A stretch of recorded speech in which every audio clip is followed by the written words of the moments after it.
Hello and welcome along to the Panto podcast. In this episode I meet up with Damian Williams, who is between performances of the smash hit show Benidorm that is currently touring the UK. Hope you enjoy. I know it's not the longest podcast that we've got in the series, but it's still great fun and enjoyable. Thank you for downloading. Well, I've been playing Dame this year for 11 years at Sheffield, but before that I did 12 years in Essex, so this Christmas it will be my 23rd year as Dame, but I started doing Panto professionally when I was about 15, so probably about 32 years I'll be doing Panto. So yeah, but 23 as Dame. Got you into theatre in the first place? Well, when I left school, I wanted to be an actor, and I there was no sort of opportunities at the school I was at to do it. And then I noticed in the local paper they were doing a Bugsy Malone summer school, so I auditioned for that, having not done anything before, and I got in. And the guy that was directing it owned a rep company at that time, theatre company called Proscenium, based in Southend in Essex. And I left school, and he said, "Look, if you want to, do this professionally, just join the company when you leave school." And that's exactly what I did. I left school, joined the company, and that's how I sort of worked my way up. Did plays, worked backstage, went on stage every now and then, and just watched people and learnt that way. And started doing rep, which, it doesn't really exist now, the old days of doing rep. So that's how I did it. So what was your first role then, or first actual proper on-stage role? First on-stage role, I think I was in Cinderella, Panto, and I played the monster in the ghost gag, and also I was doing backstage stuff. I was about 15, I think, just nearly 16. And was that it? Did you bite the bug then? Yeah. So after that, and then I just did. We went, and then I think we did Hans Christian Andersen or something. We were on tour with that after, and that was it really. And then I just got into it and decided this is what I want to do, and that was it. So did you go to Panto as a child? I did. Yeah, my nan took me to Panto. She took me to see, and it was any time they ever did it. There was an old cinema in Grays in Essex called The State. It's still there because it's a listed building, but it's not open. And one year they did Robinson Crusoe with Charlie Drake and Trevor Bannister, and my nan took me along, and it's really weird because there's no memorabilia or anything about that. There's no I've tried to search and I can't find any sort of record of it ever happening, but it did happen at this theatre in Grays. Yeah, Robinson Crusoe, that was it, yeah. And that was what really good. And I remember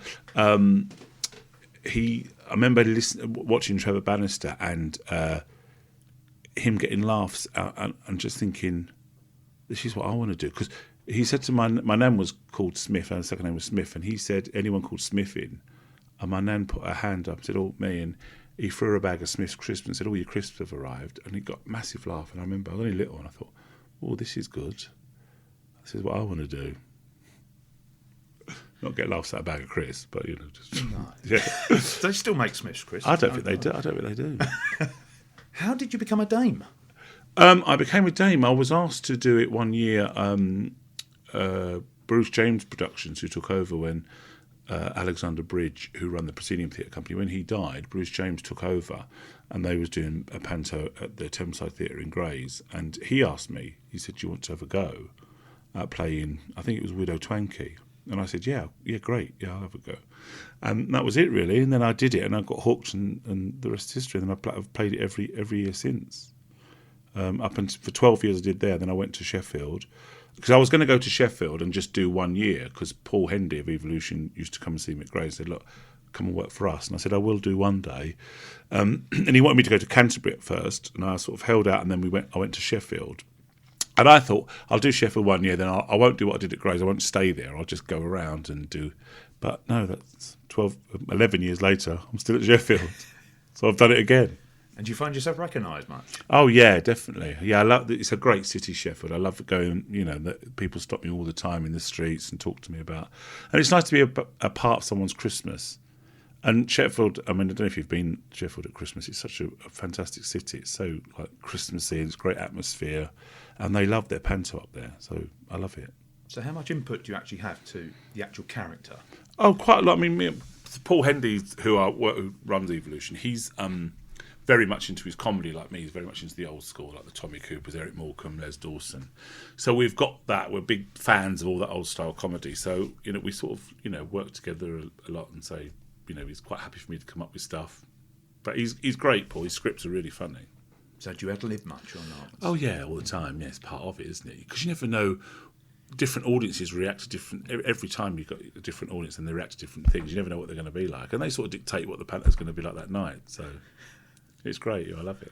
And what about matinees? Do you like your matinees? Oh, yeah. Over Christmas, it's great. The 3 shows a day are hard, obviously. Anyone will tell you, any Panto performer will tell you that. But, yeah, no, it's great. I love it. So, where did you find your dame, your inner dame? Do you know what? It took me a while to find it because you're never quite sure how to play it. And then I thought, oh, do I play it? Is it? No, it's not a woman. Is it? How do you play it? Is it? Because I don't want it to be like too draggy. And then all of a sudden you just think, well, you just be yourself. You put it on, and that's it. And then you find your own way, and you realise things like your costume is like your first laugh, and then that's it. Don't rely on the costume because that's your first sort of smile. But then it's all up to you. So, it took me, the first year, it took me a while, but then it's fine. Great. I found it. You're saying about influences. Who were your main influences? Because you mentioned already Tommy Cooper. Yeah, I think Tommy Cooper was a big influence on me. Les Dawson, although, that Frankie Howard, Eric Morecambe, all those people of that generation, they were a massive influence. I used to watch them all the time. And I used to like watching... like the great dames like Billy Dainty and Terry Scott, all those ones, George Lacey, all those ones are now gone, but who were just amazing. And you can still see clips of them on YouTube if you search all those really good dames. Love it. So what about your makeup? How do you? That was I just sort of made that up, and I think I took bits from. It was just a mixture of everything I think that I'd seen, and then you just settle on one sort of face. It's a bit like clowns, isn't it? They do one and they have to paint it on an egg or something. Something like that. Yeah. So and that was it really. I sort of mine's more clowny than pretty makeup. So that's basically what I went for. Yeah. Well, the term pretty and dame doesn't always I know, together. But some people they do that really sort of quite neat makeup, whereas mine's more. The Cupid bow lips and the red nose and chin, and it's very classical. Yeah, how it looks. Yeah. And it is a nod back to kind of musical days. Oh yeah, absolutely. So you mentioned, and we've touched upon it briefly, but your influence with Tommy Cooper. Yeah. He was. I was a massive fan of his when I was a kid. Me and my dad used to watch him all the time, and I used to just love it. I used to like the fact that he used to get laughs by just doing nothing sometimes, and people would just find him funny. He was just a funny man, had funny bones, and he was just funny, and you don't know why, but he just was. You can't really pinpoint it down, but really I've funny heard man. rumour there's a tattoo. Is that true? Oh, I've got a Fez tattoo on my leg. You? Yeah. Well, because I've played him so many times now, and I did the play being Tommy Cooper, and then we did the short film, The Last Laugh. And we won so many awards for that in the short film festivals, and it really surprised us how well it went down. So, so I had a little red Fez tattoo on my leg. And do the young'uns know who he is? Yeah, mine do. I make sure that mine do. But it's amazing that people don't really know who he is. Some people sort of in the back of their minds go, "Oh, I think my dad used to watch him," but. Yeah, it's a shame, isn't it? It's like all those old school. You mentioned some of these old comedians now. People don't know who they are. It's really sad. I always think like people like Les Dawson and Frankie Howard. They just seem to be that new generation of people. Did you ever get to see any of them live? I didn't get to. Who did I see live? I never got to see him live. I sort of got to know a lot about them after they sort of died. Really, Les Dawson. I worked with Charlotte, his daughter. And I got invited to the audience. Did you see the audience that never was when he was like the hologram? And so I've got to know their family, like Tracy and Charlotte. But no, I never sort of met Les. I know a lot of people that work with him. Same with like Frankie Howard. I met Ken Dodd just before a couple of years ago, so I'm glad I met Ken Dodd. But yeah, no, I never managed to see any of them live. So sadly. So when you started off, Yeah. Did people take you under their wing, or did you just sort of get thrown into the deep end? I sort of got thrown into the deep end to play Dame, definitely just to have a go and try it out, which it was good, and I'm glad I did it in my own in the theatre in my own hometown, and I managed to try everything out and make mistakes and learn from what I was doing. So yeah, that was good, and that's how I learnt to do it. And then you sort of find your own way, you find your own style, you find how you want to do it and what you want to be as a Dame. And so it was great. It was a great learning growing for me, being in Grays for those 12 years. And, I came out the other end and now I'm in Sheffield. I don't know how long for. No contract. No, yeah.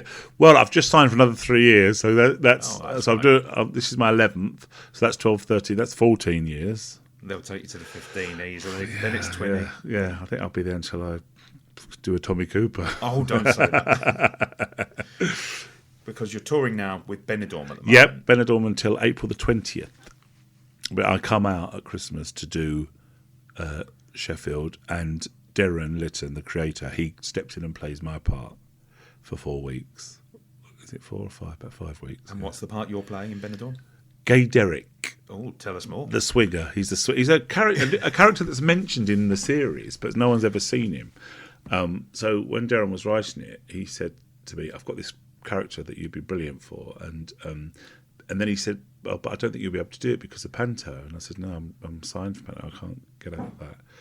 And then Michael Harrison phoned and said, "Look, what about if you do it, but you don't have to do Birmingham? You can go and do Sheffield, and Darren will step in." And I was like, "Brilliant! Yeah, of course I'll do that." And that's how it all happened. They're looking after you then. Yeah, they are. They're really looking after me. Yeah. So have you noticed in the sort of 30-odd years now, how has Panto changed for you? I think it's got more and more. I mean, it had a real dip in like the early 80s where it was considered a bit naff. But now it's got this massive surge Panto where everyone goes, everywhere is popular. But Panto's a big thing again in this country, and that's brilliant because it gets people into theatre for the first time. A lot of, I still bump into families who were kids when they come to see me, and now they bring their kids to see me, which is lovely. But yeah, it has changed massively. There's spectacular show. I mean, it's back at the Palladium, which is great. And people put loads of money into it, and it's great. Do you get to see many of the competitors? So I don't because of the time slots. I try and get to see the Palladium one. I saw Birmingham a couple of years ago, and every year since the Palladium's been back, I've been, but I don't know if I'm going to fit it in this year because of Benidorm. So I go straight back into Benidorm once Panto finishes. So yeah, I don't know. Let's wait and see. It's nice at Sheffield, yeah. It's nice to be their resident Dame. Yeah, it's great. It's a great feeling, and whoever we get. I mean, we've got Wendy Peters back this year, and we've got Sean Williamson. Who we've done the press corps, and they're lovely. I mean, Wendy, I know obviously because I worked with her before, but Sean seems lovely. So yeah, it's nice, and it's a great evolution. It's a great family atmosphere in the whole company anyway, because we all know each other and get on well. And the Panto, we keep trying to keep the Panto companies the same. Yes, it's lovely. So in Panto, is there a part of it you don't actually like? You mentioned the 3 shows a day sometimes. Oh yeah. But is there anything that you're not a big fan of? No, not really. I mean, there's nothing not to like in Panto, especially like the evolution ones. They're great. I mean, you do get knackered, but I mean, it's all part and parcel of it. But no, I love it. I love it all. Yeah, it's all of it. Yeah. Not even a slosh scene. No, I don't mind a slosh. I mean, the slosh scenes bring the house in. I mean, Paul's got one, the crazy bathroom. I don't know if you've seen it, which is like gallons and gallons of water, which is horrible on 3 shows a day. But you can't, you can't fault that reaction you get from the audience. They love it, so you just have to go with it. So what would be your advice for any young starters?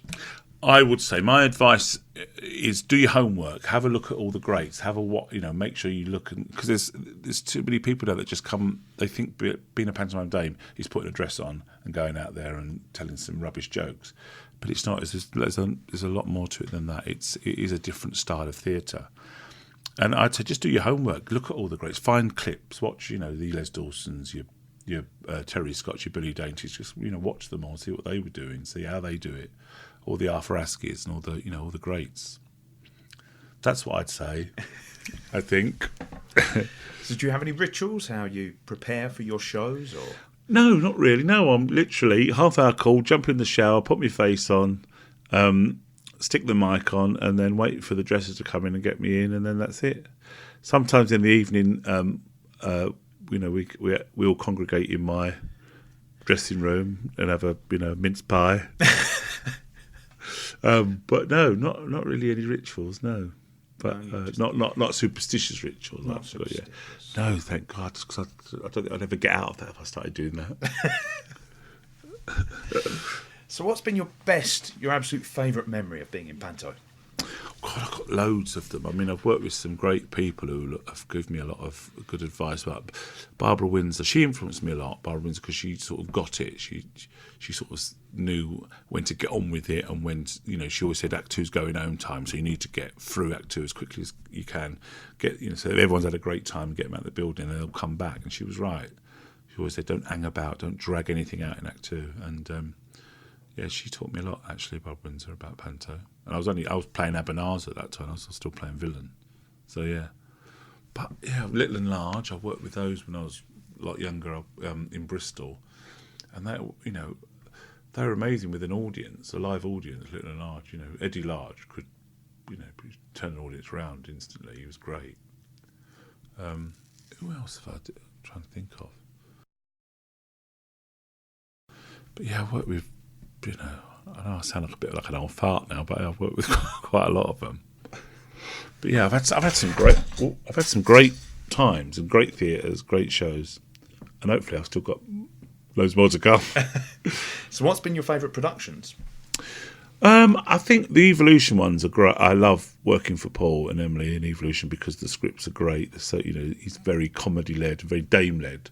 And the shows look great. They spend a lot of money on them. They look spectacular, and as I said before, I just love being in Sheffield at that time of year. So I think they're really good for me. I love it. And the actual title, which is your favourite Pantos? Do you know I like all the old traditional ones like Aladdin and Jack and Dick and Sleeping Beauty. I like. I think my favourite, it's always a toss-up for me between Aladdin or Dick Whittington. I'm never quite sure. It's one of those. It's either Aladdin or Dick's my absolute favourites. I love Aladdin because it's got that magic element to it, isn't it? Whereas a lot of them haven't. They're quite good. They're good stories, but Aladdin's the only one that's really sort of magical with its, the lamp and the genie and the evil Abanazar is a magician, evil sorcerer, whatever they portray him. But yeah, no, great. You couldn't be persuaded to go back to baddie one. No, not now. The audience wouldn't allow. No, yeah, exactly. And also, you can get away with murderers, Dame. That is true. Yeah, so I like all that. What is villain? Any saucy moments over the years? Saucy moments like with Dame and the double entendres and. Oh, good, yeah. There's been a lot of job. Although, do you know what? Paul's quite good for that. He doesn't keep it.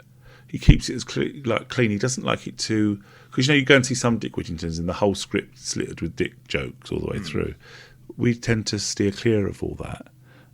We did one in Dick Whittington, and we were always a bit like, oh, should we be doing that? And then we went to saw Julian Clare at the Palladium. I thought, I don't know what we're worrying about.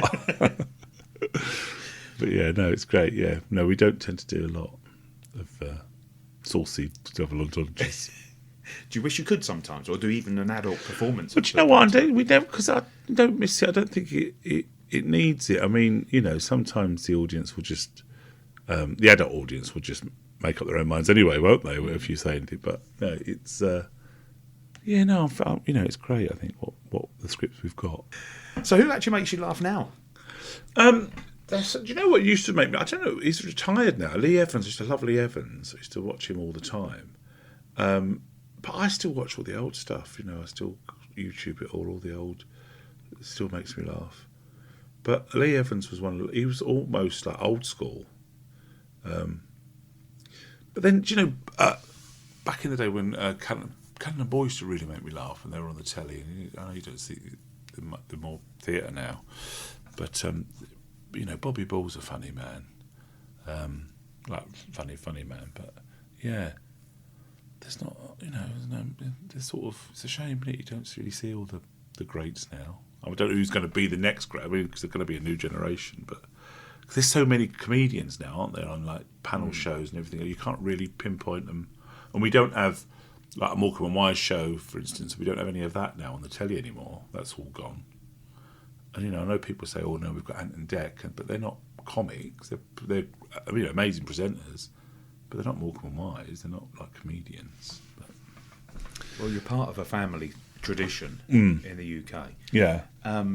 How does your year actually start then with Panto? Do you know what? We dips in and out in the Panto all year because we finish on January, and then probably March I'll get the phone call saying, right, should we go do the posters? Then we're going to do the posters and all the press, the leaflets, for all that, and then we'll get we do the press launch in about July, August time, and then.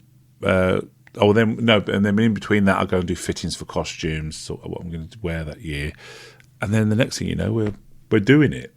So yeah, I know it's even worse for Evolution because it's just and Kudos and all them because it's just yearly, isn't it? It never stops. But it is a big part of your life when you do Panto because you keep dipping in and out of it until you're actually doing it. What do you think you'd be doing if you weren't involved with the theatre and Panto? Oh, I don't know. I ask myself that all the time. I don't know what I could do. I honestly don't know. I would be a part of it even if I wasn't an actor, I'd be a part of it somewhere, somehow, doing something in the business. But I don't know what. The passion is there, isn't it? Oh, yeah, absolutely. Yeah. There's so many theatres like these, especially like here and where I am now, and these great big theatres in the country where sometimes I just like to go and sit, when there's no one there, you go and sit in the auditorium and just soak it all up. It's lovely. Yeah, amazing. They're quite therapeutic buildings if you sit there on your own. But yeah, I love it. So what do you do during the rest of the year then? Well, I do like this, Benidorm, bits and pieces, plays. Last year I did Lady Killers, last year in the autumn, and then I did Don't Dress for Dinner in the summer. So I just do bits and pieces, wait for bits to come in, tick over. Jobbing. Yeah, exactly. It's exactly what I do. Jobbing turn. Something always comes up. Yeah, it does. Yeah, I did the Bath comedy festival this year. It was Tommy Cooper. They wanted someone to do Tommy Cooper for 10 minutes in a spot, so I went up there and did that. So you never know. That's the thing with this game. You never know what you're going to get off. You never know when that phone rings. If your agent phones, you never know what you're going to get.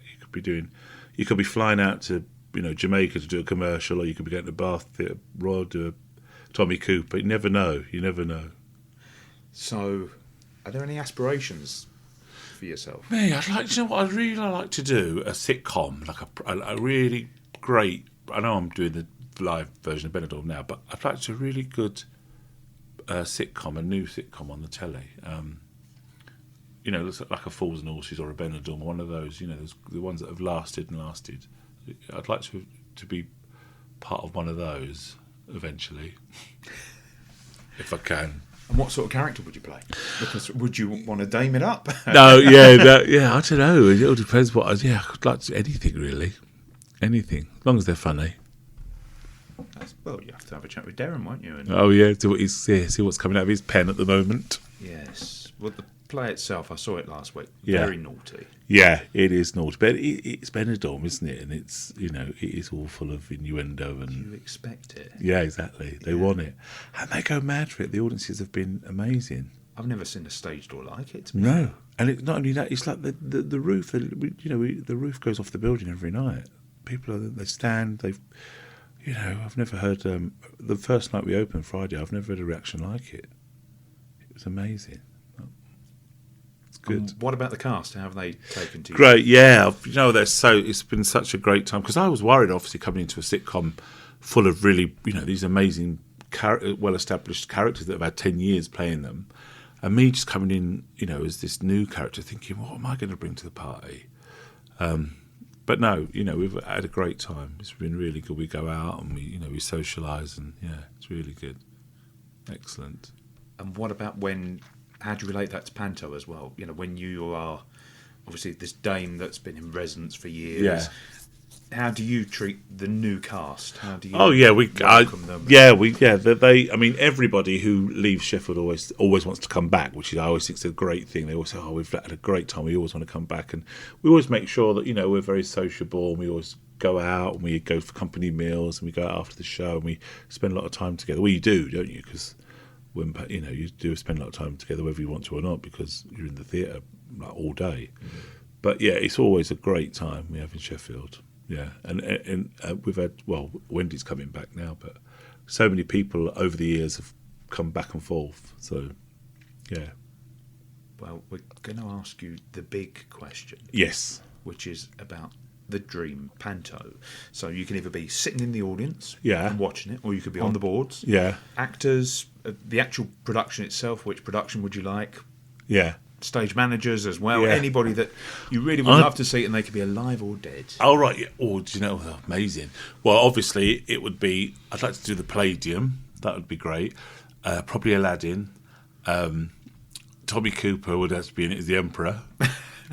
Who would I have? I'd have so many people. I don't know if I would be in it. I'd like to, in fact, I'd like to watch it rather than be in it. I'd have... You could direct. Yeah, I'd direct. That'd be good. Yeah, I'll direct. I'd have Les Dawson as Widow Twankey. Yeah, all these amazing people you could put in it. Barbara Windsor would be in it. All the people that have influenced me, I think, I'd put in there. Eric Morecambe. I'd put Eric Morecambe as Ebenezer. Although Eric Morecambe and Tommy Cooper are the same Panto. You wouldn't get a look in, would you? No. Yeah, God, yeah. But it'd have to be at the Palladium, and it would be Aladdin. Do you know who would have been great in Panto if they went in the 50s when they come over? Would have been Laurel and Hardy. If you'd have put them in as like the brokers' men or Ping and Pong, or they used to have two Chinese policemen or something. That would have been amazing to see that. But in fact, I think Stan was writing a sort of Panto nursery rhyme series for them when Ollie died to do. That was going to be their next project, but of course he died and never did it. But they'd have been amazing to see them, especially over here. Like old Mother Riley, she was apparently, obviously never saw it, but he was supposed to be really good in Panto. But yeah, so maybe Laurel and Hardy as Ping and Pong, Tommy Cooper as the Emperor, Barbara Windsor as Aladdin. Who else is Wishy Washy? Oh, who would be Wishy Washy? Lee Evans as Wishy Washy. I'd direct it. And it'd be at the Palladium. Yeah. What's your take these days as well on the political correctness? You said that Evolution are quite tame. Yeah. In terms of the double entendres and the naughtiness. Yes. But what's your take about now people being so offended by I just think it just got out of hand, doesn't it? I mean, comedy's comedy. I mean, no one's doing Panto to be offensive. We're doing Panto to entertain and make people laugh. People want to laugh, and that's what's great about it. That's why this country has Panto, because of the great British sense of humour. And it would be a shame to lose all that. No one wants to be offensive. No one wants anyone to be offended. But unfortunately now, you never know. You don't know what you're doing that's offending people. Because, if people want to be offended, certain people that want to be offended, they'll find something. So they can say, oh, that's offended. So what? You're offended. It's fine. Be offended. We've not gone out of our way to upset you. You've just been offended. No one's punched you or anything. It's like, it goes too far the other way, I think. Or it is going too far the other way. I think it's just time to reel that back in a bit. Have you had any heckles ever? Oh yeah, I get loads of heckles. I love heckles when they shout out. It's my favourite. Oh, yeah. Good. I like it when phones ring or they get up for the toilets, and yeah. Is this your invitation to have people listening on the podcast? They've got to come out with a good heckle for you. Yeah. Don't blame me. Yeah, honestly. No, I love a heckle. Yeah. Any best ones? No, I tell you, we had two old ladies. Well, I was doing. It wasn't Panto. It was art. I was doing the play Art. It was me and Eric Potts and Ben Roddy, an actor. The Dame does the Dame at. Funny enough, three Dames. He does the Dame in Canterbury, and Eric does Dame for Kudos. But we was doing art, and one matinee, I think it was in Western Supermare. There was these two old ladies at the front, And they literally just shouted at us, and it's not that sort of play, but they just shouted all these, and we started writing down what they were shouting out to us. Eric came on at one point, and we don't know if they were drunk or what, but she shouted out, "Oh, you've got pig's ears and fat balls." And we was like, what is she saying? And then there's a scene where we had a row, and she went, "Oh, why don't you all just get along?" And then she said, "Boys will be boys." But it was like constant. And then at one point she went, "Don't wet yourself." And we were just all looking at each other. But of course you just want to laugh. But that was like the weirdest heckles we've ever had. And what about any panto mishaps? Have there been Oh, many? yeah. Well, you get mishaps, but it's all part, but they love it, don't they? As long as you go along, ride the wave, so to speak, they love it. But we've had things like things break down or fall over, or people don't come on. Mother Goose, the guy playing the Squire, he went upstairs to get changed, thinking it was the interval, but we had another scene to do. So we were calling him, and about 5 minutes, well, it felt like 5 minutes, probably about 30 seconds later, he ran on stage. All his shirt was under, his trousers, he was doing his trousers up. But yeah, so he got 20 minutes out of that.